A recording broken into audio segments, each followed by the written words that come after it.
If you want to make better thumbnails, I want you to think about them in this way, okay? And that is, for every thumbnail, you can always show a version of it that is before the action, during the action, or after the action.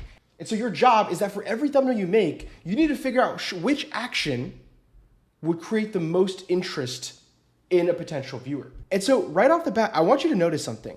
You're probably noticing that the most interesting out of these three thumbnails is the middle one right here.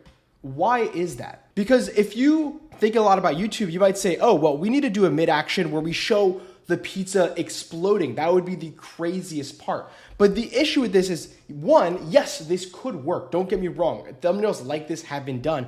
The issue is that it shows something crazy, but it doesn't create a reason to click. You've seen the explosion. The premise is a pizza is being inflated to explode. You've seen the explosion. This is where it creates a lot more interesting because you understand the premise, the pizza's getting inflated, but it hasn't exploded yet. And I would argue it looks kind of cooler and creates more tension in your brain than this one right here, which is the one most YouTubers would go with, right? Go for the peak moment of the entire situation, which is the pizza exploding. But I would argue this one creates way more curiosity and way more of a reason to click because now you need to click to see it explode versus this one is just a regular pizza.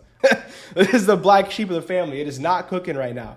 And so depending on your thumbnail concept, a pre-action could work, a mid-action but before completion could work, or a post-action could work as well. Although I would say this rarely kind of works in my opinion. And so the important thing to think about is, don't only think about mid-action because then you would say this is mid-action, right?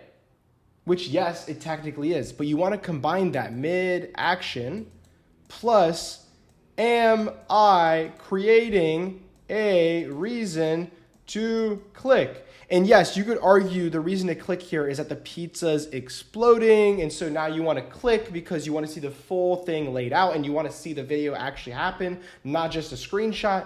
Yes, that does create a reason to click, but nobody will ever argue with me that this is creating more of a reason to click than this. There's just absolutely no way, and this is a hill I will die on. So anyways, this is a really simple framework to think about when making your thumbnails. Anyways, peace.